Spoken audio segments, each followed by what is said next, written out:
Chennai shopping mall ಅಲ್ಲಿ ಯುಗಾದಿ ಮತ್ತು ರಂಜಾನ್ ಸಂಭ್ರಮ. ನಿಮ್ಮ ಹಬ್ಬದ ಶಾಪಿಂಗ್ ಚೆನ್ನೈ ಶಾಪಿಂಗ್ ಮಾಲ್ ಅಲ್ಲಿ ಮಾಡಿ ಬೆಳ್ಳಿ ಉಚಿತವಾಗಿ ಪಡೆಯುವುದರ ಜೊತೆಗೆ ಇನ್ನು ಹಲವು ಅದ್ಭುತ ಬಹುಮಾನಗಳನ್ನು ಉಚಿತವಾಗಿ ಪಡೆಯಿರಿ. ಮಾರಿಕಾಂಬಾ ದೇವಿ ಜ್ಯೋತಿಷಾಲಯ, ಪಂಡಿತ್ NS ಭಟ್, ವಿಳಾಸ ಸಿಟಿ ಟಾಕೀಸ್ ಸರ್ಕಲ್, ಶರಣಬಸವೇಶ್ವರ ಆಸ್ಪತ್ರೆ ಎದುರು, ರಾಯಚೂರು. ದೂರದ ಊರಿನವರಿಗೆ ಫೋನ್ನ ಮೂಲಕ ಪರಿಹಾರ ತಿಳಿಸುತ್ತಾರೆ. ನುಡಿದಂತೆ ನಡೆಯುವವರು. ಅಸಾಧ್ಯವಾದದ್ದು ಇಲ್ಲಿ ಸಾಧ್ಯ. ಸಮಸ್ಯೆ ನಿಮ್ಮದು, ಪರಿಹಾರ ನಮ್ಮದು. ನಿರೀಕ್ಷಿತ ಆದಾಯ ಸಂಗ್ರಹದ ಕೊರತೆ, ರಾಜ್ಯ ಸರ್ಕಾರದ ಬಜೆಟ್ ಯೋಜನೆಗಳ ಜಾರಿಗೆ ಅಡ್ಡಿ, ಭಾಸ್ಕರ್ ರಾವ್ ಆರೋಪ. ಬಜೆಟ್ನಲ್ಲಿ ಹಿಂದುಳಿದ ವರ್ಗಗಳ ಅಭಿವೃದ್ಧಿ ನಿಗಮಗಳಿಗೆ 2500 ಕೋಟಿ ರೂಪಾಯಿ ಅನುದಾನ ನೀಡಲಿಗೆ ಶಾಂತಪ್ಪ. ಕ್ರಿಮಿನಲ್ ಕೇಸ್ ಎದುರಿಸುತ್ತಿರುವ ಆರೋಪಿಗಳನ್ನು 5 ದಿನದಲ್ಲಿ ಬಂಧಿಸಿದ್ದರೆ ಹೋರಾಟ, ಪ್ರವೀಣ್ ಕುಮಾರ್. ಪಿಯುಸಿ ಪರೀಕ್ಷೆ 1677 ವಿದ್ಯಾರ್ಥಿಗಳು ಗೈರು. ಪಿಯುಸಿ ಪರೀಕ್ಷೆ ವಿದ್ಯಾರ್ಥಿಗಳಿಗೆ ಹೂ ನೀಡಿ ಶುಭ ಕೋರಿದ ಮಾಜಿ ಶಾಸಕ ತಿಪ್ಪರಾಜ್ ಹವಾಲ್ದಾರ್. 2 ಪ್ರತ್ಯೇಕ ರಸ್ತೆ ಅಪಘಾತ, 4 ಜನರ ಸಾವು. ಸಾಲಗುಂದ ಗ್ರಾಮದಲ್ಲಿ ಫ್ರಿಡ್ಜ್ ಸ್ಫೋಟ, ಮನೆ ಛಿದ್ರ ತಪ್ಪಿಸಿದ ಭಾರಿ ಅನಾಹುತ. ರಾಜ್ಯ ಸರ್ಕಾರದ ಆರ್ಥಿಕ ನೀತಿಗಳಿಂದ ನಿರೀಕ್ಷಿತ ಆದಾಯ ಬರದೆ ಅಭಿವೃದ್ಧಿ ಶೂನ್ಯವಾಗಿದೆ. ಹೊಸ ಬಜೆಟ್ ನಿರೀಕ್ಷೆಗಳು ಸಾಕಾರಗೊಳ್ಳಲು ಹಣಕಾಸು ನೀತಿ ಅವಲಂಬಿತವಾಗಿದೆ ಎಂದು ಬಿಜೆಪಿ ಮಾಧ್ಯಮ ವಕ್ತಾರ ಭಾಸ್ಕರ್ ರಾವ್ ಆರೋಪಿಸಿದರು. ಅವರಿದ್ದು ಮಾಧ್ಯಮಗೋಷ್ಠಿ ಉದ್ದೇಶಿಸಿ ಮಾತನಾಡಿ, 38 ಬೆಲೆ ಏರಿಕೆಯನ್ನು ಮಾಡಿರುವ ರಾಜ್ಯ ಸರ್ಕಾರ ಜನರ ಮೇಲೆ ಆರ್ಥಿಕ ಹೊರೆ ಹಾಕಿ ದೈನಂದಿನ ನಿರ್ವಹಣೆಯನ್ನು ದುಬಾರಿ ಮಾಡಿದೆ. ಹಾಲು, ವಿದ್ಯುತ್, ಆರೋಗ್ಯ, ಕುಡಿಯುವ ನೀರು, ಮದ್ಯ ಸೇರಿ ಎಲ್ಲವೂ ಬೆಲೆ ಏರಿಸಲಾಗಿದೆ. ಗ್ಯಾರಂಟಿ ಕೊಟ್ಟಿದ್ದೇವೆ ಎಂದು ಹೇಳುತ್ತಲೇ ಅಭಿವೃದ್ಧಿಗೆ ನಿರೀಕ್ಷಿತ ಅನುದಾನ ನೀಡುತ್ತಿಲ್ಲ. ಅಧಿಕಾರ ಕುರ್ಚಿ ಜಗಳದಲ್ಲಿ ಆಡಳಿತ ಯಂತ್ರದ ಬಿಗಿ ಕಳೆದುಕೊಂಡಿದೆ. ವರ್ಗಾವಣೆ ದಂಧೆ, ಅಭಿವೃದ್ಧಿ ನಿಗಮಗಳಲ್ಲಿ ಅನುದಾನ ದುರ್ಬಳಕೆಯಿಂದ ಜನರ ವಿಶ್ವಾಸ ಕಳೆದುಕೊಳ್ಳುವಂತಾಗಿದೆ. ಕಲ್ಯಾಣ ಕರ್ನಾಟಕದ ಜನರು ವಲಸೆ ಹೋಗುವ ಸ್ಥಿತಿ ನಿರ್ಮಾಣ ಮಾಡಿದೆ. ರಾಯಚೂರು ಜಿಲ್ಲೆಗೆ ಅಭಿವೃದ್ಧಿ ವಿಜಲ್ ಇಲ್ಲ. ಇಲ್ಲಿ ಶಾಸಕರು, ಸಚಿವರು ಅಭಿವೃದ್ಧಿ ದೂರದೃಷ್ಟಿಯ ಕೊರತೆಯಿಂದ ಅನುದಾನವು ಬಳಕೆಯಾಗುತ್ತಿದೆ. ಅಭಿವೃದ್ಧಿಯು ಹಿನ್ನಡೆಯಾಗುತ್ತಿದೆ. ಪ್ರಶ್ನಿಸುವರೂ ಇಲ್ಲ. ಇರುವುದರಿಂದ ಅಭಿವೃದ್ಧಿ ಕಾಣುತ್ತಿಲ್ಲ. ಬಿಜೆಪಿ ಶಾಸಕರುಗಳು ಸಹ ಸರ್ಕಾರವನ್ನು ಮೇಲಿಂದ ಮೇಲೆ ಪ್ರಶ್ನಿಸಬೇಕಿತ್ತು, ಆಗಿಲ್ಲ ಎಂದರು. ಹೂಡಿಕೆದಾರರು ಬರದೇ ಇರುವುದರಿಂದ ಮಹತ್ವಾಕಾಂಕ್ಷಿ ಜಿಲ್ಲೆಯ ಅಭಿವೃದ್ಧಿ ಕಾಣದೆ ಹೋಗಿದೆ. ಕೇಂದ್ರ ಅನುದಾನ ಬಿಡುಗಡೆ ಮಾಡದೇ ಇರುವುದಾಗಿ ಆರೋಪಿಸುವ ರಾಜ್ಯ ಸರ್ಕಾರ ಸೌಹಾರ್ದಯುತ ಸಂಬಂಧವೇ ಇಟ್ಟುಕೊಂಡಿಲ್ಲ. ಸಂಘರ್ಷದ ಮೂಲಕ ಅನುದಾನ ಪಡೆಯಲು ವಿವಾದ ಸೃಷ್ಟಿಸಿಕೊಂಡಿದೆ. ಜಿಎಸ್ಟಿ, ಅಬಕಾರಿ, ಮುದ್ರಾಂಕ ಶುಲ್ಕ ಸೇರಿದಂತೆ ನಿರೀಕ್ಷಿತ ಆದಾಯ ಬರದೇ ಇರಲು ಕಾರಣವೇನು ಎಂದು ಪ್ರಶ್ನಿಸಿದರು. ಜನರಿಗೆ ಸರ್ಕಾರ ಮೇಲೆ ವಿಶ್ವಾಸ ಇಲ್ಲದೆ ಇರುವುದರಿಂದ ನಿರೀಕ್ಷಿತ ಆದಾಯ ಸಂಗ್ರಹವಾಗುತ್ತಿಲ್ಲ ಎಂದರು. ಜನರ ಜಾಗೃತಗೊಂಡು ಪ್ರಶ್ನಿಸುವ ಕೆಲಸ ಮಾಡಬೇಕೆಂದರು. ತಾವು ನೋಡಿದಿರಿ, ಈ ಕಾಂಗ್ರೆಸ್ ಸರ್ಕಾರ ಬಂದು ಈಗ 2.5 ವರ್ಷ ದಾಟಿ 3ನೇ ವರ್ಷಕ್ಕೆ ನಾವು ಟಚ್ ಮಾಡ್ತಾ ಇದ್ದಾರೆ. ಮೇ ತಿಂಗಳಲ್ಲಿ ಇನ್ನೂ 2 ತಿಂಗಳಲ್ಲಿ 3 ವರ್ಷ ಆಗೋಗುತ್ತೆ. ಇಷ್ಟು ದೊಡ್ಡ ಬಹುಮತ ಇವರಿಗೆ ಸಿಕ್ಕ ನಂತರ ಇವರು ಹಲವಾರು ಪ್ರಾಮಿಸ್ಗಳು ತಗೊಂಡು ತಮ್ಮ ಮ್ಯಾನಿಫೆಸ್ಟೋ ಒಳಗೆ, ಪ್ರಣಾಳಿಕೆ ಒಳಗೆ ಇದು ಮಾಡ್ತೀವಿ, ಅದು ಮಾಡ್ತೀವಿ ಇತ್ಯಾದಿಗಳನ್ನು ಮಾಡಿಕೊಂಡು ಬಂದ ನಂತರ ಇವತ್ತು ರಾಜ್ಯದಲ್ಲಿ ಯಾವ ಸ್ಥಿತಿಯಲ್ಲಿ ನಾವು ಇದ್ದೀವಂತ, ಮುಖ್ಯವಾಗಿ ಒಂದು 5 ದೊಡ್ಡ ಸಮಸ್ಯೆಗಳಿಂದ ನಾವು ಮಧ್ಯದಲ್ಲಿದ್ದೀವಿ. ಇವರ ಆರ್ಥಿಕ ನೀತಿಗಳಿಂದ ನಾವು ನೋಡ್ತಾ ಇದ್ದೀವಿ, state is moving to a financial disaster ಅಂತ. ಆರ್ಥಿಕವಾಗಿ ಎಷ್ಟು ಮಟ್ಟಿಗೆ ಕುಸಿದೋಗ್ಬಿಟ್ಟಿದೆ ಅಂದರೆ, ಇವರು 3 ಬಡ್ಜೆಟ್ ಮಾಡಿದ್ದಾರೆ. 3 ಬಡ್ಜೆಟ್ ಆದ ನಂತರ ನಾವು ಕಳೆದ ಬಡ್ಜೆಟ್ನಿಂದ ನೋಡಿ, ಇವ್ರಿಗೆ ಆ್ಯಂಟಿಸಿಪೇಷನ್ ಇಲ್ಲದೆ ಸುಮಾರು 38 ಪದಾರ್ಥಗಳು, 38 ಸೇವೆಗಳಿಗೆ ಬಡ್ಜೆಟನ್ನು ಬಿಟ್ಟು ಅದರ ಬೆಲೆಯನ್ನು ಏರಿಕೆ ಜಾಸ್ತಿ ಮಾಡ್ತಾ ಹೋಗಿದ್ದಾರೆ. ಅಲ್ಲಿಗೆ ಎಲ್ಲ ಕಡೆಯೂ ಬೆಲೆ ಏರಿಕೆಗೆ ಫೇಮಸ್ ಆಗಿದೆ. ಹಾಲಿನ ಬೆಲೆ ಜಾಸ್ತಿ ಆಯಿತು, ಎಲೆಕ್ಟ್ರಿಸಿಟಿ ಬೆಲೆ ಜಾಸ್ತಿ ಆಯಿತು, ನೀರಿನ ಬೆಲೆ ಜಾಸ್ತಿ ಆಯಿತು, ಮತ್ತು ಶೆರೆ ಬೆಲೆ ಜಾಸ್ತಿ ಆಯಿತು, ರಿಜಿಸ್ಟ್ರೇಷನ್ ಬೆಲೆ ಜಾಸ್ತಿ ಆಯಿತು. ಯಾವುದಾದ್ರು ಪದಾರ್ಥಗಳು ನೋಡಿ ಎಲ್ಲದಲ್ಲೂ ಕೂಡ ಇವರು ಅಡಿಷ್ನಲ್ ರಿಸೋರ್ಸ್ ಮೊಬಿಲೈಸೇಷನ್ ಅಂತ ಹೆಸರಿನಲ್ಲಿ ಮಾಡ್ಕೊಂಡು ಹೋಗಿದ್ದಾರೆ. ಅದು ಅಲ್ಲದೆ ನೀವು ನೆಕ್ಸ್ಟ್ ನೋಡಿ, ಇವ್ರದ್ದು ಏನೇ ರೆವಿನ್ಯೂ ಮೊಬಿಲೈಸೇಷನ್ ಮಾಡಿದ್ರೂ ಇವ್ರಿಗೆ ಒಂದು ರೆವಿನ್ಯೂ ಡೆಫಿಸಿಟ್ ಬಡ್ಜೆಟ್ ಬಂದಿದೆ. ತಮ್ಮೆಲ್ಲರಿಗೂ ಗೊತ್ತಿದೆ, ರೆವಿನ್ಯೂ ಡೆಫಿಸಿಟ್ ಬಡ್ಜೆಟ್ ಅಂದರೆ ದೈನಂದಿನ ಖರ್ಚುಗಳಿಗೆ ನಮಗೆ ಆದಾಯ ಇಲ್ಲದಿರೋ ಪರಿಸ್ಥಿತಿ. ಯಾವಾಗಲೂ ಕೂಡ ಒಂದು ಸೌಂಡ್ ಬಡ್ಜೆಟ್ ಅಂದರೆ ದೈನಂದಿನ ಖರ್ಚುಗಳಿಗೆ ಹೋದ ನಂತರನೂ ಅದರ ಮೇಲೆ ಸ್ವಲ್ಪ ನಮಗೆ ದುಡ್ಡು ಉಳಿತದೆ. ಅದರ ನಂತರ ಅದರ ಮೇಲೆ ನಾವು ಕ್ಯಾಪಿಟಲ್ ಎಕ್ಸ್ಪೆಂಡಿಚರ್, ಸರಳವಾಗಿ ಹೇಳಬೇಕು ಅಂದರೆ ನಾವು ಮನೆ ಒಳಗೆ ನಮ್ಮ ಆದಾಯ ಕಮ್ಮಿ ಆದರೆ ಖರ್ಚು ಜಾಸ್ತಿ. ಸೊ ಆ ಸಮಯದಲ್ಲಿ ನಾವು ಮನೆ ಒಳಗೆ ಬೇರೆ ಪದ ಒಂದು ಕಾರ್ ತೊಗೊಳಕ್ಕಾಗಲ್ಲ, ಅಥವಾ ಒಂದು ಫ್ರಿಡ್ಜ್ ತೊಗೊಳಕ್ಕಾಗಲ್ಲ, ಒಂದು ವಾಷಿಂಗ್ ಮಿಷಿನ್ ತೊಗೊಳಕ್ಕಾಗಲ್ಲ. ಅಂದರೆ ಡೆವಲಪ್ಮೆಂಟ್ ರಾಜ್ಯದಲ್ಲಿ ಅದೇ ಪರಿಸ್ಥಿತಿ ಆಗಿದೆ. ಪೆನ್ಷನ್ನು, ಸಂಬಳ, ಮೇಂಟೆನೆನ್ಸು, ಖರ್ಚು ಇತ್ಯಾದಿಗಳು ಏನಿದೆಲ್ಲ ಅದಕ್ಕೆ ಮಾತ್ರ ಅವ್ರಿಗೆ ದುಡ್ಡು, ಅದಕ್ಕೂ ದುಡ್ಡು ಸಾಲದೇ ಇರೋವಂಥ ಅದು. ಒಂದೇ ಏನಿದೆ ಅಂದರೆ ನಿಮಗೆ ಭ್ರಷ್ಟಾಚಾರ. ವಿಶೇಷವಾಗಿ ನಾನು ಪೊಲೀಸ್ ಇಲಾಖೆಯಿಂದ ಬಂದವನು, ಸೊ ನನಗೆ ಕರೆಕ್ಟಾಗಿ ಗೊತ್ತಿದೆ ಇದ್ರ ಬಗ್ಗೆ. ಐ ಆಮ್ ಶ್ಯೂರ್ ಬೇರೆ ಇಲಾಖೆಯಲ್ಲಿ ಕೂಡ ಪ್ರತಿಯೊಂದು ಪೋಸ್ಟಿಂಗ್ ಕೂಡ ನಿಮಗೆ ಒಂದು ದೊಡ್ಡ ಬೆಲೆ ಇದೆ ಅದಕ್ಕೆ. ಆ ಬೆಲೆ ಕೊಟ್ಟದ ನಂತರ ಬೆಂಗಳೂರು ಸಿಟಿಲಿ ಕೂಡ ಇದೆ, ಮೈಸೂರಲ್ಲಿದೆ, ಬೆಳಗಾಮಲ್ಲಿದೆ, ಕಲಬುರಗಿಲಿದೆ, ರಾಯಚೂರಲ್ಲಿ ಕೂಡ ಇದೆ. ಈ ಪೋಸ್ಟಿಂಗ್ಗೆ ನಾವು ಏನು ಒಂದು ಬೆಲೆ ಕಟ್ಟಿದ ನಂತರ ಅಲ್ಲಿಗೆ ಇದು ದುಡ್ಡು ಕೊಟ್ಟ ನಂತರ ಇವ್ರಿಗೆ ಆರ್ಡರ್ಸ್ ಆಗುತ್ತೆ. ಸೊ ಆವಾಗ ಈ ಅಧಿಕಾರಿಗಳು ದುಡ್ಡು ರಿಕವರಿ ಮಾಡೋದರಲ್ಲೇ ಆಗೋಗ್ಬಿಡ್ತಾರೆ. ಮತ್ತು ಕೇಸ್ ರಿಜಿಸ್ಟರ್ ಮಾಡಲಿಕ್ಕೆ ದುಡ್ಡು, ಪಿಟಿಷನ್ ಎಂಕ್ವೈರಿ ಮಾಡೋಕ್ಕೆ ದುಡ್ಡು, ಪೋಸ್ಟ್ ಮಾರ್ಟಮ್ ರಿಪೋರ್ಟ್ಗೆ ಒಂದು ದುಡ್ಡು ಕೊಡಬೇಕು. ಮತ್ತು ಪ್ರತಿಯೊಂದು ಹಂತದಲ್ಲಿ ದುಡ್ಡು ಕೊಡುವಾಗ ನಿಮಗೆ ಎಲ್ಲಾದರೂ ಕೂಡ ದುಡ್ಡು ಅಂತ ಇರುವಾಗ ನಿಮಗೆ, ಸೊ ಅದೇ ಇವರ ಸ್ವಂತ ಅಭಿವೃದ್ಧಿ, ಅಧಿಕಾರಿಗಳ ಅಭಿವೃದ್ಧಿ ಅಷ್ಟೇ ಆಗ್ತಾ ಹೋಗುತ್ತೆ ಹೊರತು ನಿಮಗೆ real development on the ground. ಈ ಸಂದರ್ಭದಲ್ಲಿ ಬಿಜೆಪಿ ಜಿಲ್ಲಾ ಕಾರ್ಯದರ್ಶಿ ರವೀಂದ್ರ ಜಲ್ದಾರ್, ಮಾಧ್ಯಮ ವಕ್ತಾರ ಸಿದ್ದನಗೌಡ ನೆಲಾಲ್, ಮಲ್ಲಿಕಾರ್ಜುನ್ ಜಕಲದಿನ್ನಿ, ಜೆಪಿ ರೆಡ್ಡಿ ಇದ್ದರು. ರಾಜ್ಯ ಸರ್ಕಾರ ಮಂಡಳಿಸಿರುವ ಬಜೆಟ್ನಲ್ಲಿ ಹಿಂದುಳಿದ ವರ್ಗಗಳ ನಿಯಮಗಳಿಗೆ 2,500 ಕೋಟಿ ರೂಪಾಯಿ ಅನುದಾನ ಕಾಯ್ದಿರಿಸಿ ಕಾಲಮಿತಿಯಲ್ಲಿ ಅನುದಾನ ಬಳಕೆಗೆ ಒತ್ತು ನೀಡಬೇಕೆಂದು ಜಿಲ್ಲಾ ಹಿಂದುಳಿದ ಜಾತಿಗಳ ಒಕ್ಕೂಟದ ಜಿಲ್ಲಾಧ್ಯಕ್ಷ ಕೆ ಶಾಂತಪ್ಪ ಆಗ್ರಹಿಸಿದರು. ಅವರಿದ್ದು ಮಾಧ್ಯಮಗೋಷ್ಠಿ ಉದ್ದೇಶಿಸಿ ಮಾತನಾಡಿ, ರಾಜ್ಯದಲ್ಲಿ 45% ಜನಸಂಖ್ಯೆ ಹೊಂದಿರುವ ಹಿಂದುಳಿದ ಜಾತಿಗಳ ಅಭಿವೃದ್ಧಿ ಜನಸಂಖ್ಯೆಗೆ ಅನುಗುಣವಾಗಿ ಅನುದಾನ ನೀಡಿಲ್ಲ. ಶಿಕ್ಷಣ ಸೇರಿದಂತೆ ಅನೇಕ ಸರ್ಕಾರ ಯೋಜನೆಗಳು ಸಮುದಾಯ ಜನರಿಗೆ ತಲುಪದೆ ಹೋಗಿವೆ. ಅಲ್ಪಸಂಖ್ಯಾತರ ಅಭಿವೃದ್ಧಿ ನಿಗಮದಿಂದ ಮೊರಾರ್ಜಿ ದೇಸಾಯಿ ವಸತಿ ಶಾಲೆಯಲ್ಲಿ 75% ಅಲ್ಪಸಂಖ್ಯಾತರಿಗೆ ಉಳಿದ ಸೀಟು ಇತರೆ ಜಾತಿಗಳಿಗೆ ಮೀಸಲು 25% ಹಂಚಿಕೆ ಮಾಡಿರುವಂತೆ ಸಮಾಜ ಕಲ್ಯಾಣ ಇಲಾಖೆ ಮೊರಾರ್ಜಿ ದೇಸಾಯಿ ವಸತಿ ಜಿಲ್ಲೆಗಳಲ್ಲಿಯೂ 75% SC/ST ಸಮುದಾಯಗಳಿಗೆ ಮೀಸಲಿಟ್ಟಿರುವಂತೆ ಹಿಂದುಳಿದ ವರ್ಗಗಳಿಗೆ ಮೊರಾರ್ಜಿ ದೇಸಾಯಿ ವಸತಿ ಶಾಲೆಯಲ್ಲಿ ಹಿಂದುಳಿದ ವರ್ಗಗಳಿಗೆ 75% ಮೀಸಲು ನಿಗದಿ ಮಾಡಬೇಕು. ರಾಯಚೂರು ಜಿಲ್ಲೆಯಲ್ಲಿ 19 ಹಿಂದುಳಿದ ವರ್ಗಗಳ ವಸತಿ ಶಾಲೆಗಳಿವೆ. ಆದರೆ ವಿದ್ಯಾರ್ಥಿಗಳ ಸಂಖ್ಯೆ ಹೆಚ್ಚಳವಾಗುವುದರಿಂದ ಹಿಂದುಳಿದ ವರ್ಗಗಳ ಮಕ್ಕಳ ಶಿಕ್ಷಣದಿಂದ ವಂಚಿತರಾಗಿದ್ದು, ಹೊಸದಾಗಿ ಬಾಲಕಿಯರಿಗೆ 2, ಬಾಲಕಿಯರಿಗೆ 2 ವಸತಿ ನಿಲಯಗಳನ್ನು ಮಂಜೂರಾತಿ ನೀಡಬೇಕು. ಅಲೆಮಾರಿಗಳಿಗೆ 2 ಹೊಸ ವಿದ್ಯಾರ್ಥಿ ನಿಲಯ ಮಂಜೂರು ಮಾಡಬೇಕು. ಪ್ರಸಕ್ತ ಶಾಲಿನ ಬಜೆಟ್ನಲ್ಲಿ ಹಿಂದುಳಿದ ವರ್ಗಗಳ ಸಮುದಾಯ ಭವನ ನಿರ್ಮಾಣ ಮಾಡಲು 2,000 ಕೋಟಿ ರೂಪಾಯಿ ಅನುದಾನ ಕಾಯ್ದಿರಿಸಬೇಕೆಂದರು. ಹಿಂದುಳಿದ ವರ್ಗಗಳ ಅಭಿವೃದ್ಧಿ ನಿಗಮಕ್ಕೆ ಕಳೆದ ಸಾಲಿನಲ್ಲಿ 280 ಕೋಟಿ ರೂಪಾಯಿ ಅನುದಾನ ಘೋಷಿಸಲಾಗಿದ್ದು, ಎಲ್ಲ ನಿಗಮಗಳ ಫಲಾನುಭವಿಗಳ ಸಂಖ್ಯೆಯನ್ನು ಹೆಚ್ಚಿಸಬೇಕು. ಬಿಡುಗಡೆಯಾದ ಅನುದಾನ ಸಂಪರ್ಕಕ್ಕೆ ಬಳಕೆ ವಿಶೇಷ ಒತ್ತು ನೀಡುವ ಕೆಲಸವಾಗಬೇಕೆಂದರು. ರಾಜ್ಯ ಸರ್ಕಾರ ಮೇಲೆ ವಿಶ್ವಾಸವಿದ್ದು ಹೆಚ್ಚಿನ ಅನುದಾನ ನಿರೀಕ್ಷಿಸಲಾಗುತ್ತಿದೆ ಎಂದರು.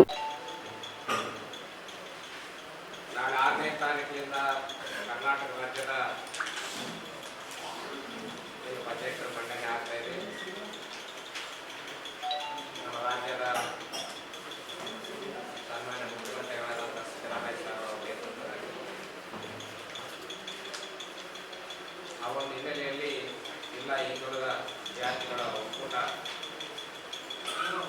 ಇಡೀ ರಾಜ್ಯದ ಹಿಂದುಳಿದ ಜಾತಿಗಳ ಒಕ್ಕೂಟ ಕೂಡ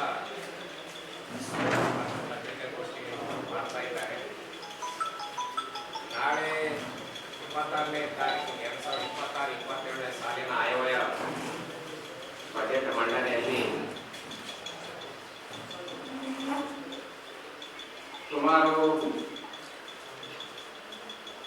ಈ ರಾಜ್ಯದಲ್ಲಿ 45% ಇರುವಂತಹ ಈ ಸಮುದಾಯಗಳಿಗೆ ವಿದ್ಯಾರ್ಥಿಗಳಿಗೆ ವಸತಿ ನಿಲಯಗಳು, ಅಭಿವೃದ್ಧಿ ನಿಗಮಗಳಿಗೆ ನೀಡುವಂತಹ ಅನುದಾನ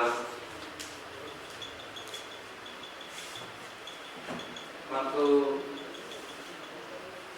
ವಿವಿಧ ಈ ಸಮುದಾಯಗಳ ಶ್ರೇಯಾಭಿವೃದ್ಧಿಗಾಗಿ ಸುಮಾರು 2,000 ಕೋಟಿ ಬಜೆಟ್ ಮೀಸಲಿಡಬೇಕಾಗಿದೆ ಅಂತೇಳಿ ನಾವು ಕೇಳ್ಕೊಳ್ತಾ ಇದ್ದೇವೆ. ಈಗ ಜಿಲ್ಲೆಯಲ್ಲಿ ವಿದ್ಯಾರ್ಥಿಗಳು ಪ್ರವೇಶ ಪಡೆಯಲು ಅವರಿಗೆ ಸಾಕಷ್ಟು ವಿದ್ಯಾರ್ಥಿಗಳಿಗೆ ವಸತಿ ನಿಲಯಗಳಲ್ಲಿ ಪ್ರವೇಶ ಪಡೆಯಲು ಆಗೋದಿಲ್ಲ. ಹಾಗಾಗಿ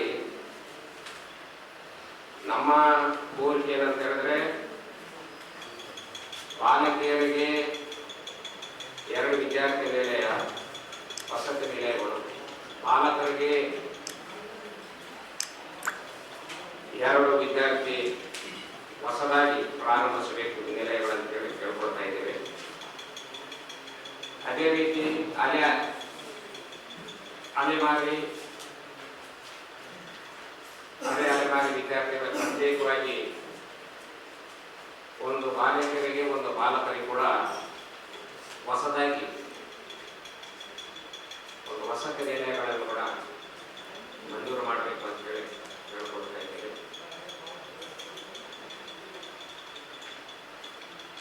ಹಿಂದುಳಿದ ಕಲ್ಯಾಣ ಇಲಾಖೆ ವತಿಯಿಂದ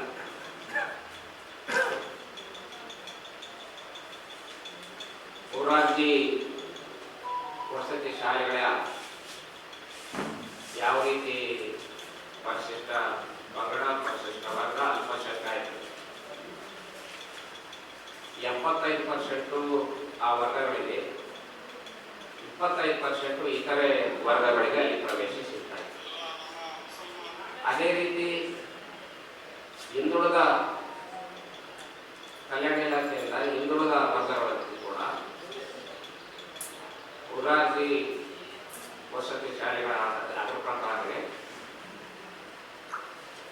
ಈ ಸಮುದಾಯಗಳು ಕೂಡ 75% ಈ ವರ್ಗಗಳಿಗೆ, 25% ಬೇರೆ ವರ್ಗಗಳು. ಯಾವ ರೀತಿ ಸಮಾಜ ಕಲ್ಯಾಣ ಇಲಾಖೆಯಿಂದ ಆ ಒಂದು ಸಮುದಾಯಗಳಿಗೆ 75-25 ಪ್ರಕಾರ ಕೊಡ್ತಾ ಇದ್ದಾರೆ, ಇದೇ ಹಿಂದುಳಿದ ವರ್ಗಗಳಿಗೆ ಕೂಡ 75 ಮತ್ತು 25 ಸಮುದಾಯಗಳಿಗೆ 25% ಬೇರೆ. ಈ ಸಂದರ್ಭದಲ್ಲಿ ಹನುಮಂತಪ್ಪ ಯಾದವ್, ವಿಜಯ್ ಭಾಸ್ಕರ್ ಇಟಗಿ, ಸುರೇಖಾ, ಆಂಜನೇಯ, ನಂದಿನಿ, ನಾರಾಯಣ್ ಉಪಸ್ಥಿತಿದ್ದರು. ಜಿಲ್ಲೆಯಲ್ಲಿ ವಿವಿಧ ಆರೋಪಗಳಲ್ಲಿ ದೂರು ದಾಖಲಾದರೂ ಪೊಲೀಸರು ಆರೋಪಿಗಳನ್ನು ವಿರೋಧಿಸಿ 5 ದಿನಗಳಲ್ಲಿ ಆರೋಪಿಗಳನ್ನು ಬಂಧಿಸಿದ್ದಲ್ಲಿ ರಾಜ್ಯಾದ್ಯಂತ ಭೀಮಾ ಆರ್ಮಿ ಸಂಘಟನೆ ರಾಜ್ಯಾದ್ಯಂತ ಪ್ರತಿಭಟನೆ ನಡೆಯಲಿದೆ ಎಂದು ಭೀಮಾ ಆರ್ಮಿ ಸಂಘಟನೆ ಜಿಲ್ಲಾಧ್ಯಕ್ಷ ಪ್ರವೀಣ್ ಕುಮಾರ್ ಹೇಳಿದರು.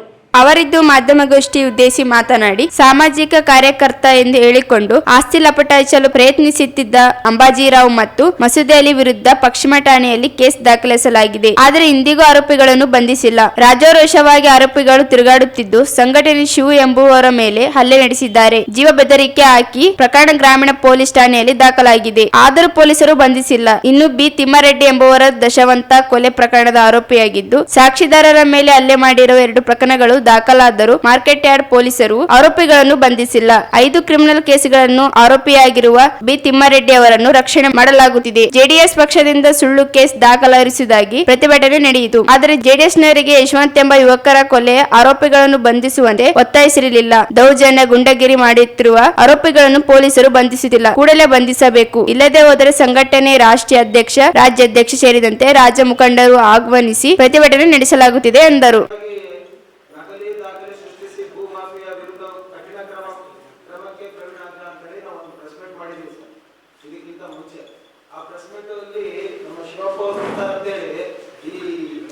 ಅವರು ಇಲ್ಲಿ ಹೋಟೆಲ್ SLV ಹೋಟೆಲ್ ಹತ್ರ ಊಟ ಮಾಡಕ್ ಹೋದಾಗ ಈ ಹುಡುಗರನ್ನ ಕರೆದು ಈ ಕಡೆ ರಂಗಮಂದಿರ ಸೈಡಲ್ಲಿ ಕರೆದು ಇಷ್ಟ ಬಂದಂಗೆ ಇಚ್ಛೆ ಬಂದಂಗೆ ಹೊಡೆದಿರ್ತಾರೆ ಸರ್ ಹುಡುಗರಿಗೆ. ಇದ್ರ ವಿರುದ್ಧ ಪೊಲೀಸ್ ಕೇಸ್ ಆಗಿರುತ್ತೆ ಸರ್. ಪೊಲೀಸ್ ಕೇಸ್ ನಂಬರ್ ಬಂದ್ಬಿಟ್ಟು 18/2026 ಶಿವಪ್ಪ ತಂದೆ ಶಂಕರಪ್ಪ ಅಂತೇಳಿ ಪ್ರೆಸ್ ಮೀಟ್ ಅಲ್ಲಿ ಕುಂತಿರೋದಕ್ಕೆ ಅವ್ರು ಅಂಬಾಜಿರಾವ್ ಅವ್ರನ್ನ ಹೊಡೆಯೋದು ಎದುರಿಸೋದು ಮಾಡಿರ್ತಾರೆ. ಅಂದ್ರೆ ಇಲ್ಲಿ ನಾವು ನ್ಯಾಯ ಕೇಳೋದನ್ನು ತಪ್ಪು. ದಾಖಲಾತಿ ಹಿಡ್ಕೊಂಡು ನಾವು ಪ್ರೆಸ್ ಅಲ್ಲಿ ನಾವು ಓಪನ್ ಆಗಿ ಪ್ರೆಸ್ ಮೀಟ್ ಕೊಟ್ಟಿದೀವಿ, ಅವ್ನು ತಪ್ಪು ಮಾಡಿದ್ದಾನೆ ಅಂತ ಹೇಳಿ. ಅವ್ರು ನೋಡಿದ್ರೆ ಇದ್ರ ಜೊತೆಗೆ ನಮ್ಮ ಹುಡುಗನ್ನೇ ಅಂದ್ರೆ ನಮ್ಮ ಕಾರ್ಯಕರ್ತನೇ ಹೊಡಿಬಡಿ ಮಾಡ್ಯಾನ ಅಂತ ಹೇಳಿ ಹೇಳ್ತಾನೆ. ಅಂದ್ರೆ ಈಗ ಅವ್ನಿಗೆ ಎಷ್ಟು ಅಹಂಕಾರದಿಂದ ತಿರುಗಾಡ್ತಾ ಇದ್ದಾನೆ ಅಂದ್ರೆ ನನ್ಗೆ ಯಾರು ಏನು ಮಾಡ್ಕೊಳ್ಳೋದಿಲ್ಲ, ನಮ್ಗೆ ಯಾರು ಏನು ಇದಾಗೋದಿಲ್ಲ ಅಂತ ಹೇಳಿ ಅವ್ನ ಅಹಂಕಾರದಿಂದ ತಿರುಗಾಡ್ತಾ ಇದ್ದಾನೆ. ಹಂಗೆ ನಮ್ಮ ಹುಡುಗ ನೋಡ್ತಾನೆ. ಇದ್ರ ಜೊತೆಲಿ ಬಿ ತಿಮ್ಮಾರೆಡ್ಡಿ ದಶವಂತ್ ಕೊಲೆ ಪ್ರಕರಣದಲ್ಲಿ ಬಿ ತಿಮ್ಮಾರೆಡ್ಡಿ ಮೇಲೆ FIR ಆಗಿರ್ತದ. ಅದು ಬಿ.ಪಿ. ಮರಡಿ ಮೇಲೆ ಮತ್ತೊಂದು FIR ಆಗ್ತದ. ಏನಂತ ವರುಣ್ ಕುಮಾರ್ ಅನ್ನೋ ಹುಡುಗನ ಹೊಡೆದು ದುಡ್ಡು ಕೊಡಕ್ಕೆ ಕರೆದಿರ್ತಾನೆ. ದುಡ್ಡು ಕೊಡಕ್ಕೆ ಕರೆದಾಗ ಅದು ಕೇಸ್ ನಂಬರ್ 14/2026. ಅಂದ್ರೆ ಪ್ರತ್ಯಕ್ಷ ಸಾಕ್ಷಿ ಇದ್ದಾನೆ ಅಂತೇಳಿ ದುಡ್ಡಿನ ಆಮಿಷ ತೋರಿಸಿ ಬಿ.ಪಿ. ಮರಡಿನು ಯಾವ್ದು ವರುಣ್ ಅನ್ನೋ ಹುಡುಗನ ಕೊಲೆ ಮಾಡಕ್ಕೆ ಪ್ರಯತ್ನ ಮಾಡಿರ್ತಾನೆ. ಅಂದ್ರೆ ಇವರು ಬಿ.ಪಿ. ಮರಡಿ ಸಹ ಅಂದ್ರೆ ಯಾವ್ದು ನಮ್ಮ JDS ಪಕ್ಷ ಇಟ್ಕೊಂಡು ಒಂದು ಹೋರಾಟ ಮಾಡಿರ್ತಾರೆ. ನಾವು ಏನು ತಪ್ಪು ಮಾಡಿಲ್ಲ, ನಾವು ಸಹಚರ ಅಂತ. ಅಂದ್ರೆ ದಶವತ್ತು ಕೊಲೆ ಆಗಿದೆ ಅಲ್ಲಪ್ಪ,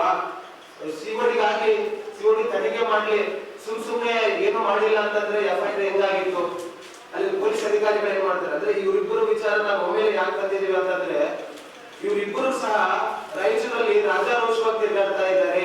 ಅಂದ್ರೆ ಇಲ್ಲಿ ನ್ಯಾಯ ಕೇಳೋರು ಯಾರು ಇಲ್ಲ ಅಂತ ಅನ್ಕೊಂಡಿದ್ದಾರೆ.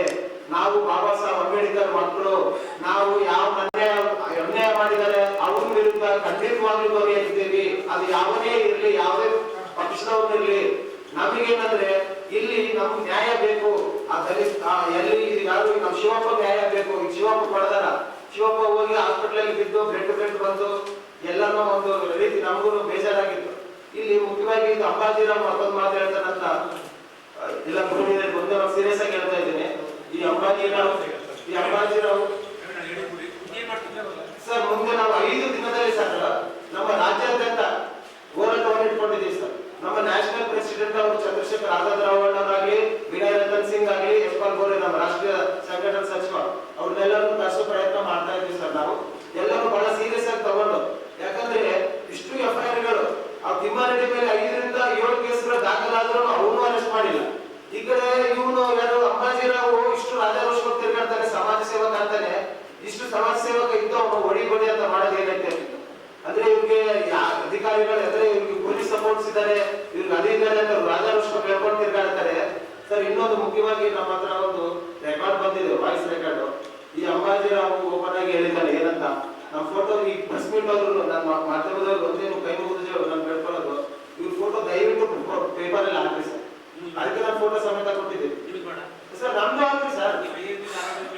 ಅಲ್ಲ ಸರ್, ಅಲ್ಲ ಇವ್ರು ಏನಂತ ಹೇಳ್ತಾನೆ ಸರ್. ಇಲ್ಲ ಸರ್, ತಪ್ಪು ಮಾಡಿದವ್ರು ಹಾಕ್ಲೇಬೇಕಲ್ಲ ಸರ್. ತಪ್ಪು ಮಾಡಿದವ್ರು ಹಾಕ್ಲೇಬೇಕಲ್ಲ ಸರ್. ಇಲ್ಲಿ ಇನ್ನೊಂದು ಅವ್ರು ಓಪನ್ ಆಗಿ ಸ್ಟೇಟ್ಮೆಂಟ್ ಕೊಡ್ತಾನೆ ಅಂಬಾಜಿರಾವ್. ಏನಂತ ಸ್ಟೇಟ್ಮೆಂಟ್ ಕೊಡ್ತಾನೆ, ನನ್ಗೆ ಮಾಧ್ಯಮ ಮಿತ್ರರಿಂದಲೇ ನಾನು ಬೆಳೆದಿದ್ದೀನಿ, ಮಾಧ್ಯಮ ಮಿತ್ರರ ಸಹಕಾರದಿಂದಲೇ ನನ್ನ ಸಪೋರ್ಟ್ ಇದ್ದಾರೆ, ನಾನು ಇದು ಮಾಡಿದ್ದೀನಿ, ಸಪೋರ್ಟ್ ಇದೆ. ಈ ಸಂದರ್ಭದಲ್ಲಿ DSS ಮುಖಂಡ ಜಯರಾಜ್, ಮಂಜು, ಶಿವಪ್ಪ, ವೀರೇಶ್, ಗೌತಮ್ ಉಪಸ್ಥಿತರಿದ್ದರು. ಈಗ ಚಿಕ್ಕದೊಂದು ಬ್ರೇಕ್ ನಂತರ ಮೆಗನೀಸ್ ಮುಂದುವರಿಯುತ್ತದೆ. ಚೆನ್ನೈ ಶಾಪಿಂಗ್ ಮಾಲ್ ಅಲ್ಲಿ ಯುಗಾದಿ ಮತ್ತು ರಂಜಾನ್ ಸಂಭ್ರಮ. ನಿಮ್ಮ ಹಬ್ಬದ ಶಾಪಿಂಗ್ ಚೆನ್ನೈ ಶಾಪಿಂಗ್ ಮಾಲ್ ಅಲ್ಲಿ ಮಾಡಿ ಬೆಳ್ಳಿ ಉಚಿತವಾಗಿ ಪಡೆಯುವುದರ ಜೊತೆಗೆ ಇನ್ನು ಹಲವು ಅದ್ಭುತ ಬಹುಮಾನಗಳನ್ನು ಉಚಿತವಾಗಿ ಪಡೆಯಿರಿ. ಕುಟುಂಬ ಸದಸ್ಯರಿಗೆ ಬೇಕಾದ ಎಲ್ಲಾ ಪ್ರಕಾರದ ಅತ್ಯಾಧುನಿಕ ಫ್ಯಾಷನ್ ವಸ್ತ್ರಗಳ ಶಾಪಿಂಗ್ ಜೊತೆಗೆ ಅಬ್ಬರಿಸುವ ಸ್ಪಾಟ್ ಗಿಫ್ಟ್ಸ್ ಉಚಿತವಾಗಿ ಪಡೆಯಿರಿ. ಬೇಗ ಬನ್ನಿ, ಇಂದೇ ನಿಮ್ಮ ಹಬ್ಬದ ಶಾಪಿಂಗ್ ಅನ್ನು ಚೆನ್ನೈ ಶಾಪಿಂಗ್ ಮಾಲ್ ಅಲ್ಲಿ ಮಾಡಿ. The Chennai shopping mall, station road, Raichur.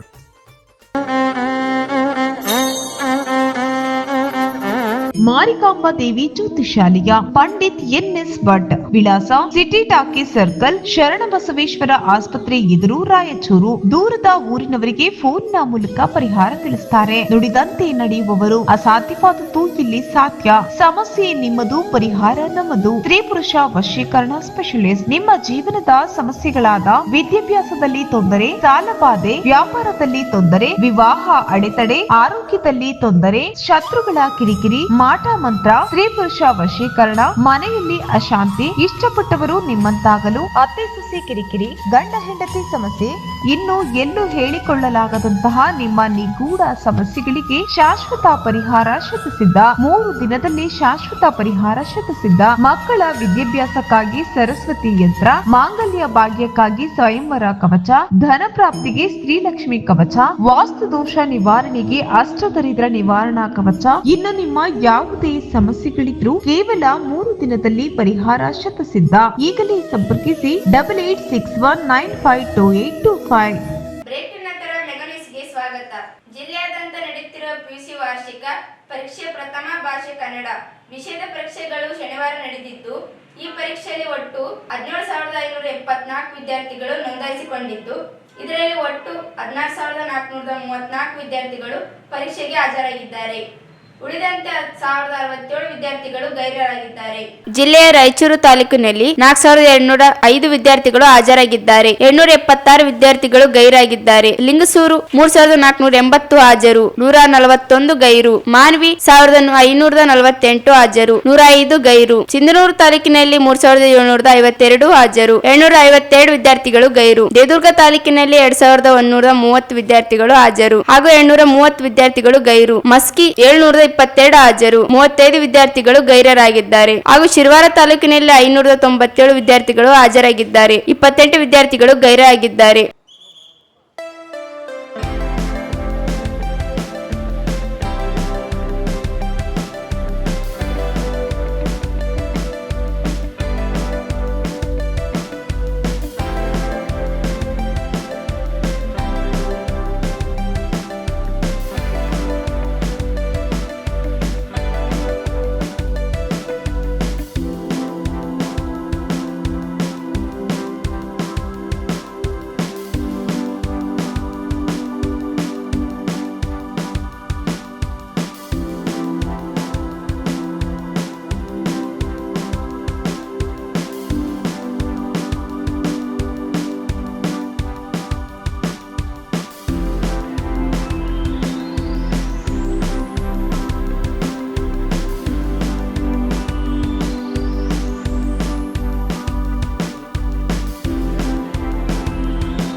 ದ್ವಿತೀಯ ಪಿಯುಸಿ ಪರೀಕ್ಷೆ ಇಂದಿನಿಂದ ಆರಂಭವಾಗಿದ್ದು, ನಗರದ ಬಾಲಕಿಯರ ಪದವಿ ಪೂರ್ವ ಕಾಲೇಜಿನ ಪರೀಕ್ಷೆ ಕೇಂದ್ರದ ಮುಂಭಾಗ ಪರೀಕ್ಷೆ ಬರಲು ಬಂದ ವಿದ್ಯಾರ್ಥಿಗಳಿಗೆ ರಾಯಚೂರು ಗ್ರಾಮೀಣ ವಿಧಾನಸಭಾ ಕ್ಷೇತ್ರದ ಮಾಜಿ ಶಾಸಕ ತಿಪ್ಪರಾಜ್ ಅವಲ್ದಾರ್ ಅವರು ಪೆನ್ನು ಮತ್ತು ಪುಷ್ಪಗುಚ್ಚಿ ನೀಡಿ ಶುಭ ಕೋರಿದರು. ಶೈಕ್ಷಣಿಕವಾಗಿ ಹಿಂದುಳಿದ ಜಿಲ್ಲಾ ಎಂದು ಅಡೆಪಟ್ಟಿ ಕಟ್ಟಿಕೊಂಡಿರುವ ರಾಯಚೂರು ಜಿಲ್ಲೆಯ ಎಲ್ಲಾ ಮಕ್ಕಳು ಧೈರ್ಯದಿಂದ ಪರೀಕ್ಷೆಯನ್ನು ಎದುರಿಸಿ ಉತ್ತಮ ಅಂಕಗಳೊಂದಿಗೆ ತೇರ್ಗಡೆಯಾಗಿ ರಾಜ್ಯದಲ್ಲೇ ರಾಯಚೂರು ಜಿಲ್ಲಾ ಪ್ರಥಮ ಸ್ಥಾನ ಗಳಿಸಲೆಂದು ಶುಭ ಹಾರೈಸಿದರು. ನಾನು ಶಾಸಕನಾಗುವುದಕ್ಕೆ ಮುಂಚೆ ಶಿಕ್ಷಕನಾಗಿ ನಿರ್ವಹಿಸುತ್ತಿದ್ದೇನೆ. ಹಾಗಾಗಿ ಒಬ್ಬ ಶಿಕ್ಷಕನಾಗಿ ಮಕ್ಕಳಲ್ಲಿ ಶುಭಾಶಯ ಮತ್ತು ಧೈರ್ಯ ತುಂಬಲು ಬಂದಿದ್ದೇನೆ ಎಂದು ಅವರು ತಿಳಿಸಿದರು.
ಏನು ಹೆಸರು ಜ್ಯೋತಿ ಚೆನ್ನಾಗಿ ಬರೀಬೇಕಮ್ಮ ಚೆನ್ನಾಗಿ ಬರೀಬೇಕು ಹೌದಾ ಆಗಲಿ ತಾಯಿ ಶುಭ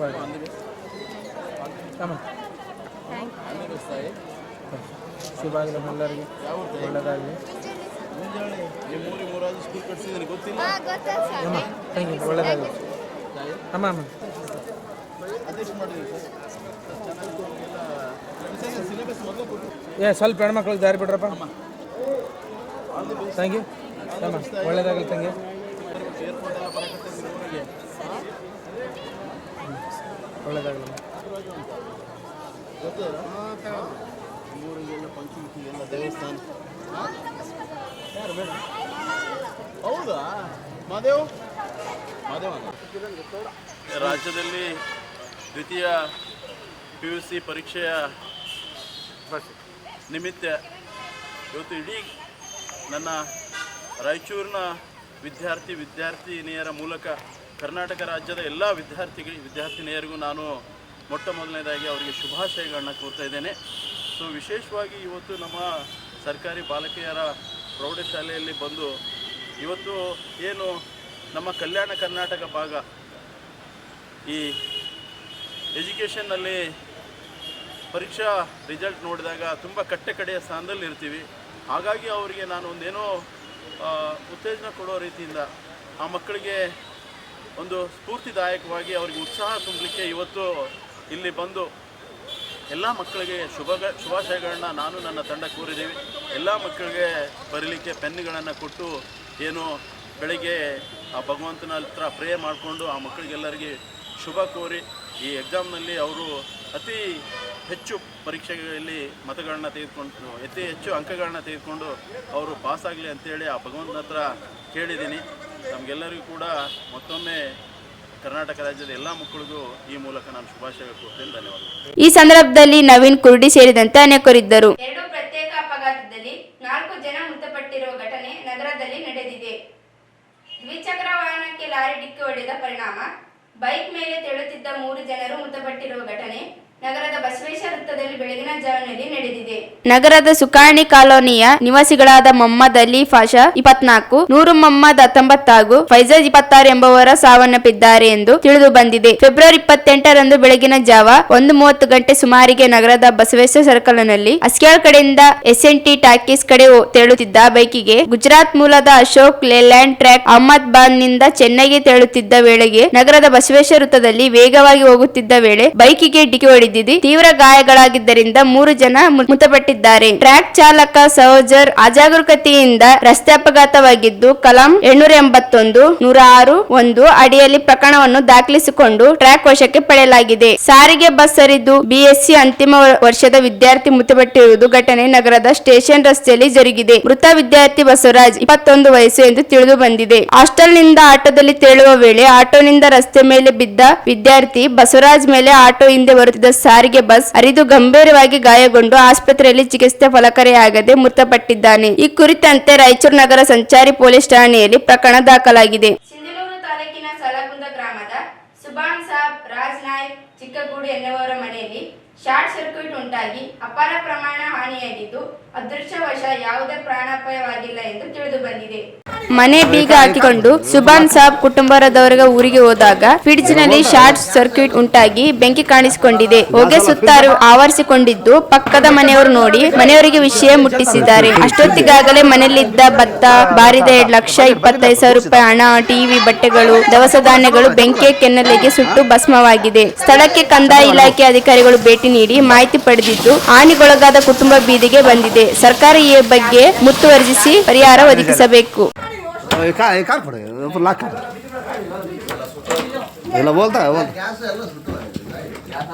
ಗ್ಯಾಸ್ ಅಲ್ಲ ಫ್ರಿಜ್ ಅಪ್ಪ,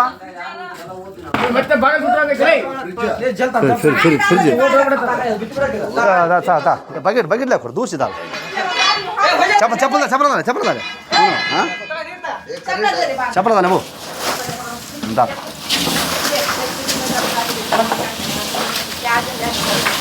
क्या भी नहीं चला फ्रिज कुछ चला चप्पल डाले वो बकेट बकेट दे थोड़ा सा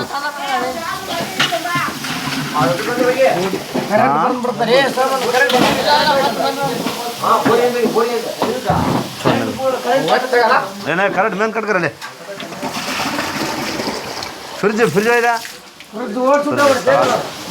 आन रखना नहीं फिर ध्यान रखो ಕೊನೆಯಲ್ಲಿ ಮತ್ತೊಮ್ಮೆ ಹೆಡ್ಲೈನ್ಸ್. ನಿರೀಕ್ಷಿತ ಆದಾಯ ಸಂಗ್ರಹದ ಕೊರತೆ, ರಾಜ್ಯ ಸರ್ಕಾರದ ಬಜೆಟ್ ಯೋಜನೆಗಳ ಜಾರಿಗೆ ಅಡ್ಡಿ, ಭಾಸ್ಕರ್ ರಾವ್ ಆರೋಪ. ಬಜೆಟ್ನಲ್ಲಿ ಹಿಂದುಳಿದ ವರ್ಗಗಳ ಅಭಿವೃದ್ಧಿ ನಿಗಮಗಳಿಗೆ 2500 ಕೋಟಿ ರೂಪಾಯಿ ಅನುದಾನ ನೀಡಲಿಗೆ ಶಾಂತಪ್ಪ. ಕ್ರಿಮಿನಲ್ ಕೇಸ್ ಎದುರಿಸುತ್ತಿರುವ ಆರೋಪಿಗಳನ್ನು 5 ದಿನದಲ್ಲಿ ಬಂಧಿಸಿದ್ದರೆ ಹೋರಾಟ, ಪ್ರವೀಣ್ ಕುಮಾರ್. ಪಿಯುಸಿ ಪರೀಕ್ಷೆ 1677 ವಿದ್ಯಾರ್ಥಿಗಳು ಗೈರು. ಪಿಯುಸಿ ಪರೀಕ್ಷೆ ವಿದ್ಯಾರ್ಥಿಗಳಿಗೆ ಹೂ ನೀಡಿ ಶುಭ ಕೋರಿದ ಮಾಜಿ ಶಾಸಕ ತಿಪ್ಪರಾಜ್ ಅವಲ್ದಾರ್. 2 ಪ್ರತ್ಯೇಕ ರಸ್ತೆ ಅಪಘಾತ, 4 ಜನರು ಸಾವು. ಸಾಲಗುಂದ ಗ್ರಾಮದಲ್ಲಿ ಫ್ರಿಡ್ಜ್ ಸ್ಫೋಟ, ಮನೆ ಛಿದ್ರ ತಪ್ಪಿಸಿದ ಭಾರೀ ಅನಾಹುತ.